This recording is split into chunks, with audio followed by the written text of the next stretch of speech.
আসসালামু আলাইকুম। আমি একটা ভিডিওতে বলেছিলাম যে বাচ্চাদের শরীর থেকে দুর্গন্ধ বের হয়। তো সেটা এক জাতীয় সমস্যা। কিন্তু আজকে আমি আরেকটি সমস্যার কথা বলব, সেটা হলো শিশুর গা থেকে টক গন্ধ হয়। যে আমরা যে সমস্ত জলপাই আছে, বড়ই আছে কিংবা কামরাঙ্গা আছে, টক জাতীয় তেঁতুল আছে কিংবা ঢেঁকুর উঠলে যে টক ঢেঁকুর ওঠে যেরকম গন্ধ হয়, তেমনি বাচ্চাদের শরীর থেকে এরকম একটা টক গন্ধ বের হয়। সেটা হলো গোসল করার পরে। গোসল করার পরেও দেখা যায় যে তার শরীরটা আহ, ওই গন্ধমুক্ত করা যায় না।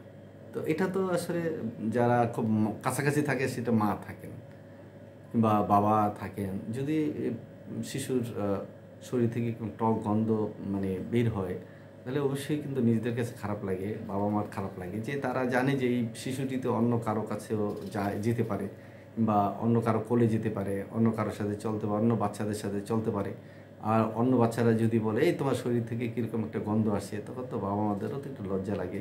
আবার বাচ্চাটা যদি বোঝে, তখন সে এসে বলবে যে আমাকে তো ওরা বললো আমার শরীর থেকে এই দুর্গন্ধ বের হতে। এটা তো একটা জটিল সমস্যা, এবং এটা আসলে আমাদের ভাববারও বিষয়।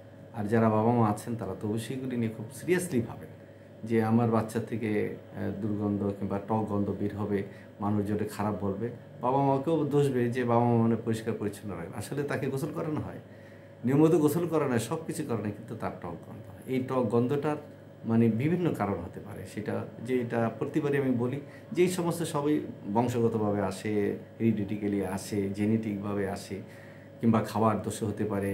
তারপরে পরিবেশগত কীরকম পরিবেশে বসবাস করে, তারপরে তার ঠিক মতন বাথরুম হয় কি না, পেশাব পায়খানা ঠিক মতো হয় কি না, তার হজম শক্তি ভালো আছে কি না, এই সমস্ত বিষয়গুলো কিন্তু আসলে বিবেচ্য বিষয়।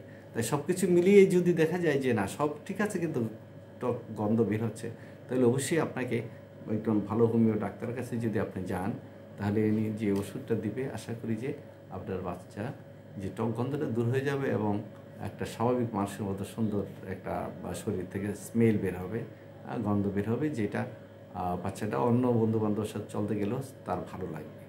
ধন্যবাদ, ভালো থাকবে।